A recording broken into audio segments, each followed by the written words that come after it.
In Capital News tonight, Deputy Prime Minister and Minister of Energy Dr. Biteko orders the dissolution and reorganization of ETDCO.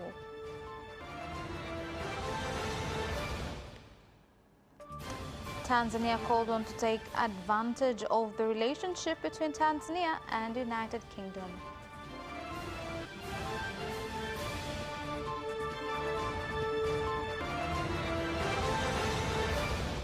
And in sports news, TFF hands over 800 footballs to Arusha primary schools.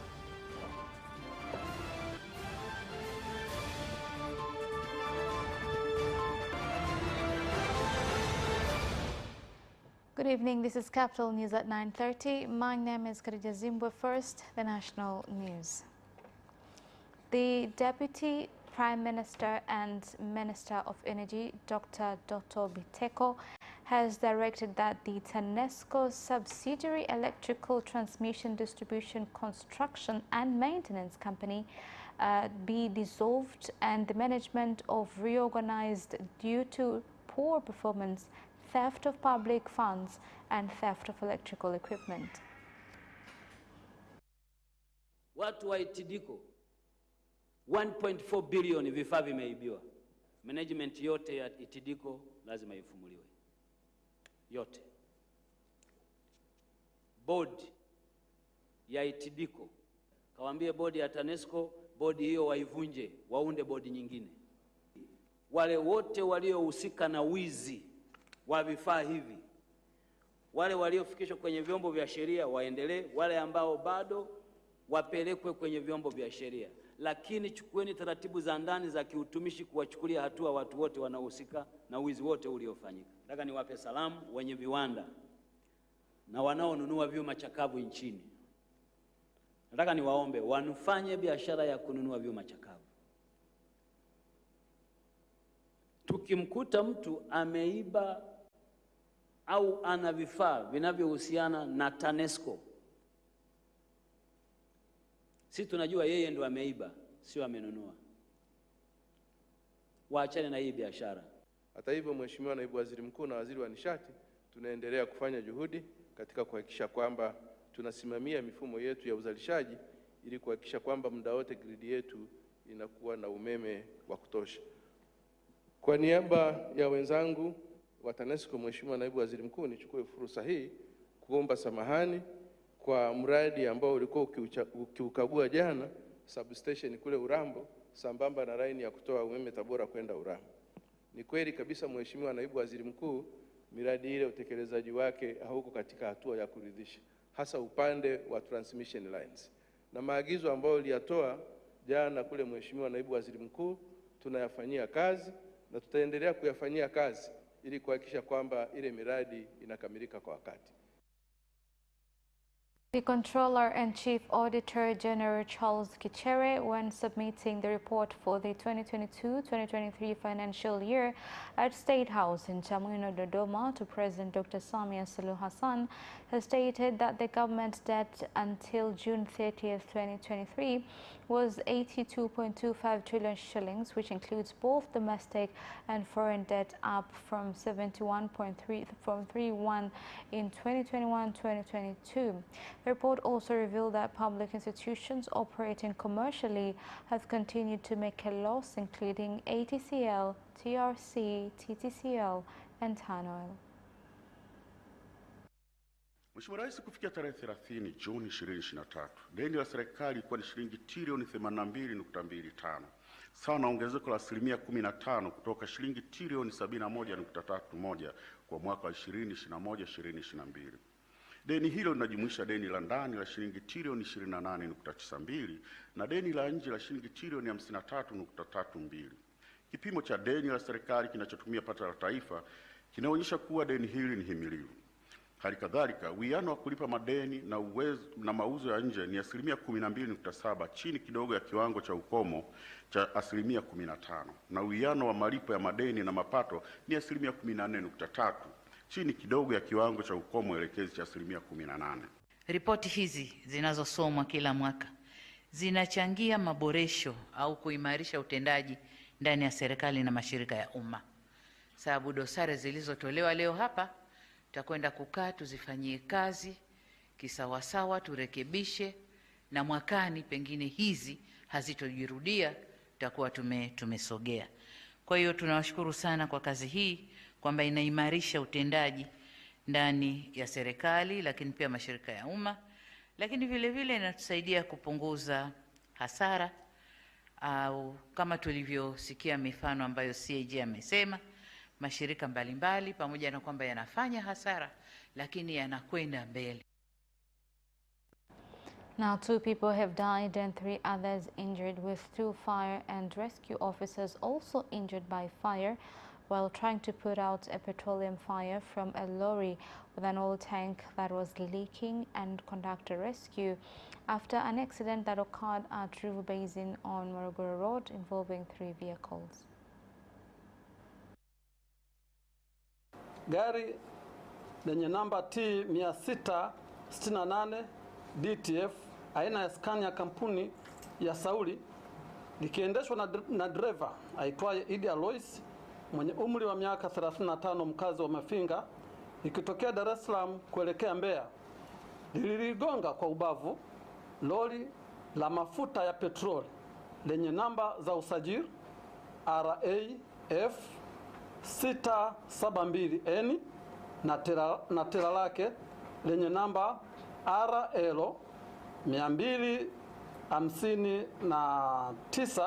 4 mwisho aina ya ho lililokuwa linatokea Dar es Salaam kwenda Rwanda, likiendeshwa na dereva aliyefahamika kwa jina la Mshimana Musihimana, lililokuwa limesimama kupisha gari lililokuwa linakuja kwa mbele yake na kusababisha vifo vya watu 2 ambao hawakufahamika majina yao na majeruhi 3 ambao ni Salim Daudi miaka 50, mkazi wa Mbozi, Farida Idrisa mwenye miaka 26, mkazi wa Tabata Dar es Salaam, na Kiambile Godfrey mkazi wa Uyole Mbeya. Lakini watu waliokuwa kwenye basi la Sauli 2 walibanwa, abiria wengine walifanikiwa kutoka salama, wengine wakiwa na majeraha madogo. Lakini wakati wanafanya jitihada za kuokoa mili kutokana na itilafu iliyokuwa imepatikana kwenye basi la Sauli kwenye engine, moto ukawaka, moto ukalipuka, na walifanikiwa kumtoa majeruhi mmoja aliyekuwa amebanwa na akakimbizwa hospitali. Katika harakati za kuendelea kutoa majeruhi wengine, pakatokea mlipuko ambao mlipuko huo ulisababishwa kutoka kwenye basi la Sauli ambalo baada ya kukita kwenye lori la mafuta, sehemu ya injini ilikita chini. Tanzania and Hungary have signed an agreement to share technology on how to address floods, strengthen clean drinking water and sewage water systems, which will address the water challenges within the country. Hungary is ready to have that agreement, so we will exchange drafts, and our hope is that we will conclude this agreement this year. We also have agreed that it's important to have closer ties in investments, but that has to be to happen at a framework in which investment can be protected. So we'll start a conversation on bilateral investment protection treaty, and Tanzania is ready to start that conversation with Hungary. Kind enough to mention that Hungary is a global leader when it comes to water management technologies. We have developed a way how we can treat water in a sustainable and responsible way, and how we can manage rainwater, how we can manage sewage, and how we can ensure that everyone has an access to safe and clear drinkable water. In order to contribute to Tanzania's safe water supply, we have signed the framework agreement about the Hungarian contribution to the safe water supplies in Tanzania, and we have CEOs of big Hungarian water management companies here with us who will identify the necessary projects with their Tanzanian counterparts. Muhimbili Orthopedic Institute MOI has continued to make strides in specialist treatments in the country, for the first time starting endoscopic neurospine surgery services. The services will follow a global neurosurgery course prepared by MOI and Weill Cornell University in the United States that was attended by 120 participants from various countries in the world. Pamoja na mafunzo haya pia kuna wagonjwa ambao wamefanyiwa operation. Jana walifanyiwa 7 na leo wanafanyiwa 6. Kwa hiyo jumla mpaka jioni tutakuwa tumeshakamilisha wagonjwa 13 ambao wana magonjwa yanayohusiana na migongo. Wagonjwa wenye matatizo ya mgongo ni wengi. In fact, zaidi ya 70% ya Watanzania wana matatizo ya mgongo. Utakuta kila mmoja analalamika mgongo unauma, una maumivu. Lakini wanaweza kufika hospitalini ni wachache. Leo tumefanikiwa kufanyia upasuaji wa wagonjwa 13, na katika hao wagonjwa 13, wagonjwa wawili wamepata upasuaji wa aina ya kisasa kabisa ya kipekee ambayo haijawahi kutokea hapa Tanzania, ambayo nitaielezea kwa Kiingereza inavyoitwa. Inaitwa endoscopic spine surgery. Huu upasuaji wa matundu wa kutumia endoscopy ni upasuaji mwingine mkubwa ambao tumeweza kupata ujuzi na vile vile kupata vifaa kushirikiana na wenzetu wa Weill Cornell University ya New York. The Commission of Human Rights and Good Governance has submitted an investigative report on Zanzibar between March 2022 and June 2023, where incidents of violation of human rights have continued to increase. Malalamiko 90. Malalamiko 71 yakiwa ya uvunjifu wa haki za binadamu na malalamiko 19 yalihusu kiukwaji wa misingi ya utawala bora. Katika malalamiko 90 yaliyoshughulikiwa kipindi hiki, malalamiko yalikuwa ya zamani 77 na 13 mapya. Aidha, Tume ya Haki za Binadamu na Utawala Bora hapa Zanzibar ilifanikiwa kukamilisha na kuhitimisha uchunguzi wa malalamiko 11, wakati malalamiko 66 uchunguzi wake bado unaendelea. Katika kipindi cha mwezi Machi hadi Mei 22, Tume ya Haki za Binadamu na Utawala Bora ilifanya uchunguzi maalum 1, na mwezi Machi hadi Juni 23 ilifanya uchunguzi maalum 2. Sasa nani anamvamia mwenzake, ndio imeundwa hiyo kamati ambayo imepita Tanzania nzima kwenye kambi za jeshi kubaini, kwa sababu maeneo mengine yana michoro yake. Kwa hiyo kwenda kuangalia ile michoro, muda ambayo imetolewa na uvamizi ulivyo, au kama alipewa wananchi, namna ambavyo kambi imetanua lile eneo, ili kutafuta suluhu ya kwamba hapa tu harmonize na yale maeneo yalindwe. Kwa hiyo kikubwa hasa sisi ndio maana tumependekeza mule hiyo kamati iliyopewa hilo jukumu ikamilishe ile taarifa yake na itoe mapendekezo kwa serikali zetu zote mbili kupitia wizara zake ili kuepusha athari zaidi. Lakini wizara zetu tulipokuwa tunafanya huu uchunguzi walituhakikishia kwamba hizi mamlaka zote, kwa maana wananchi na jeshi la wananchi, ni taasisi muhimu na inaziheshimu sana, ndio imetafuta hiyo suluhisho kwa njia hiyo. Kwa na sisi tukaona hapo serikali imetekeleza wajibu wake, kwa hiyo tunasubiri hiyo taarifa. Tunaamini itakuwa ina matokeo chanya kabisa.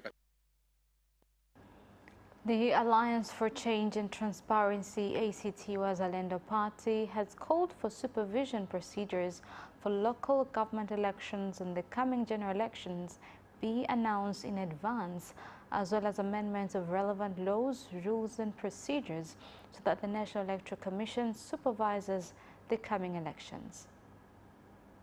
Daftari la Tume la Uchaguzi litumike kwenye uchaguzi wa serikali za mitaa. Kama mnavyofuatilia ndugu waandishi wa habari, uwaga siku zote madaftari yanayotumika kwenye chaguzi za serikali za mitaa ni yale yanayoandikwa kwenye mitaa yetu. Kwa hivyo sisi tunatoa rai kwamba hiyo sheria iweke bayana kwamba daftari la uchaguzi hili ambalo linatumikaga na tume ndio likatumike kwenye chaguzi za serikali ya mtaa. Imekuwa ni kawaida sana chaguzi za serikali za mitaa zikishapita zimepita. Imekuwa ni ngumu sana pakiwa hakuna kiongozi chaguzi hizi za serikali za mitaa kuitishwa chaguzi za marudio. Kwa hiyo tunataka sheria hii pia iweke bayana muda maalum kwamba kama hakuna kiongozi patakuwa kuna muda wa siku kadhaa ili tuitishe uchaguzi mwingine na kuchagua kiongozi.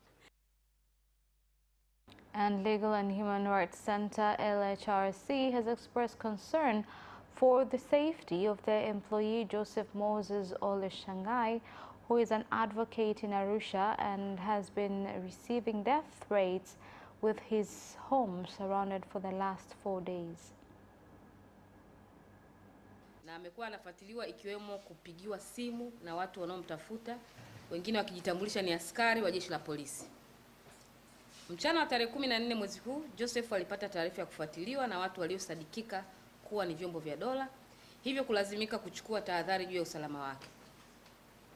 Usiku wa kuamkia tarehe 15 mwezi wa 3, watu waliosema bila vitambulisho kwamba ni polisi, katokea mtoto ana vitambulisho na kundi lake, wakasema sisi ni polisi. Wakafika nyumbani kwa Joseph na kumkuta mke wake na kumuuliza Joseph kwamba tunamuulizia Joseph, lakini hawakutoa sababu za kumuuliza. Mbali na kumkosa Joseph, watu hao walipiga kambi eneo la nyumbani kwake kwa siku 4 toka tarehe 15 Machi mpaka tarehe 18 Machi. Kwa wamemuulizia akamkosa, kwa wakazunguka nyumba kwa siku 4 mfululizo.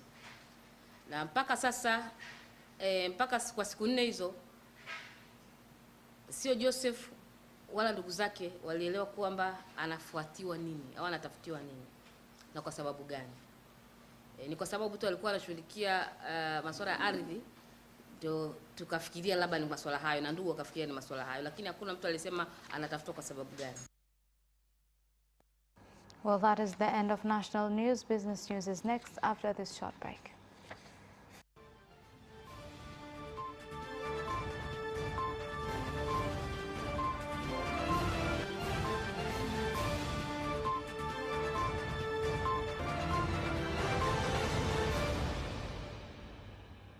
Welcome back, and in business news tonight. Entrepreneurs of various businesses in the country, including crops, have been called on to use the strong relationship between the United Kingdom and Tanzania and take advantage of plans to increase the sale of Tanzanian products in the market. Bidhaa ziko za aina nyingi. Kuna mazao ya biashara, mazao ya kilimo, kuna bidhaa za mifugo, lakini pia hata utalii. Kwa hiyo ni namna gani Tanzania inaweza ikafaidika na mahusiano haya, kwa sababu namba zinaonyesha export ya Tanzania kwenda nchini Uingereza iko kama paundi milioni 24 tu. Na ni wakati muhimu sana kwa Watanzania kuanza kufikiri ni jinsi gani tunaweza tukaweka nguvu ya kuona nini kinachohitajika katika nchi ya Uingereza na kuweza kufanya nao biashara. Sisi kama wafanyabiashara na viwanda vyote vya Tanzania tunapaswa kuupdate standard zetu, kwa sababu kila soko lina mahitaji yake. Tanzania Cotton Association TCA, along with the Ministry of Agriculture, have purchased 200 tractors worth 10.4 billion that will be leased out to cotton farmers as part of the strategy to ensure farmers maximizes their output. Tuliangalia kwa moja ya vitu ambao vilikuwa vinatuangusha kwenye sekta ya pamba ni matumizi ya teknolojia. Moja ilikuwa wakulima wetu wanatumia jembe la mkono, na saa nyingine wanatumia kilimo cha kutumia ng'ombe sheli, ambao wakati huo tunalima hawana chakula ya kutosha. Kwa hivyo mkulima anaenda kutokosa kulima pamba yake, shamba lake, kwa sababu hana dhana za kilimo. Lakini tumeona sasa hivi trakta zimenunuliwa kwa wingi sana. Itufungulie maduka kwenye maeneo, ikiwezekana kwenye kata yawepo maeneo ya pembejeo ambayo yatatusaidia wakulima kupata pembejeo na viuadudu kwa wakati ili kunusuru mazao yetu. And CRDB Bank in Hai District, Kilimanjaro region have initiated a program to provide loans to women and youth with creative sciences in villages within the district to help them grow economically and alleviate poverty. Mi binafsi nashukuru CRDB, kwanza wamekuja na elimu. Unajua mwandishi, afadhali anayekupa elimu, ile elimu unaangalia mwenyewe kwamba hicho ambacho naambiwa nikope, je, nitamudu? Mitaji wezeshi ambayo benki ya CRDB imetoa ikishirikiana pamoja na serikali yetu ambayo iko madarakani, kuwawezesha wamama wote ambao ni wajasiriamali mmoja mmoja, lakini ambao wako ndani ya vikundi. Niwaombe sana kina mama, zipo taasisi, wapo watu wanakopesha fedha zinawatweza na kuwadhalilisha utu wenu. Itumieni CRDB kukopa.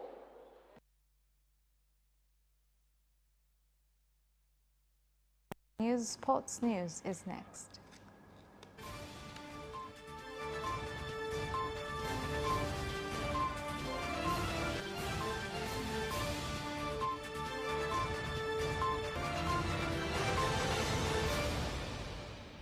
And in sports news tonight, Tanzania Football Federation TFF in Arusha region has handed over 800 footballs to 84 primary schools in Arusha region so as to grow talents of students.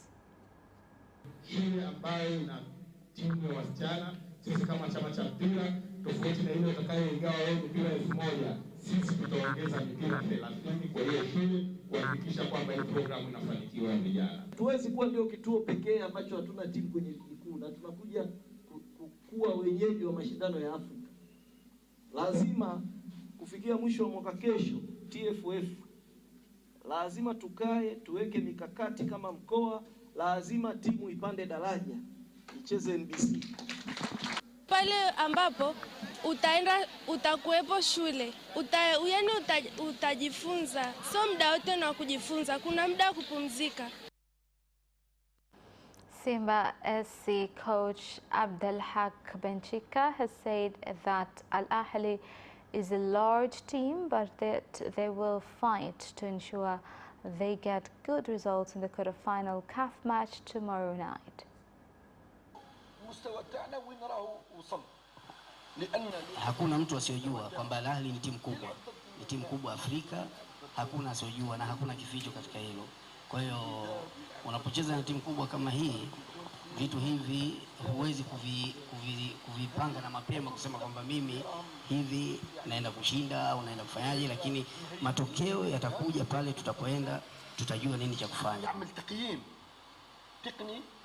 Takim fardi ukurasa mpya na ni mechi mpya. Kwa hiyo naweza kusema kwamba mchezo tunauangalia kwa jicho lingine, lakini kufuatia mbinu na maandalizi ya mwalimu wetu alotupa, sisi tunaenda kuikamilisha mechi yetu kesho.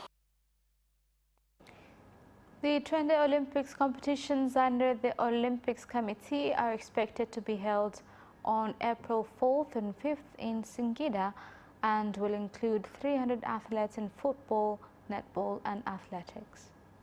Kwa hiyo kitakachofanyika, tutakuwa na mkoa wa Mbeya ambao wako tayari wamekushaleta majina, wamekushasajili, ambako watatuma timu za michezo hiyo mitatu, kwa maana ya mpira wa miguu kwa wanaume na wanawake, mpira wa wavu kwa wanaume na wanawake, na riadha za ndani zile tunazoita track, kwa maana kuanzia mita 100 mpaka mita 1500.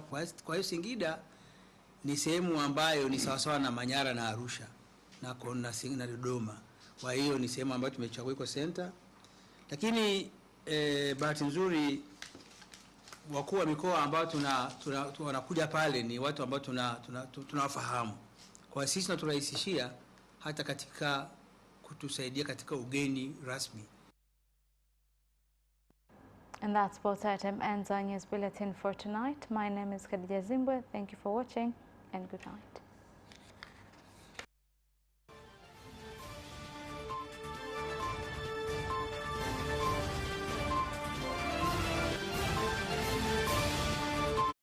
Watch Capital Television News at 9:30 p.m. and get updated on social, economic and political issues and events taking place in Tanzania. Get the latest developments on business and sports news. Stay informed subscribed with Capital Television News at 9:30 p.m. Or watch us live on our YouTube channel, Capital Television Tanzania.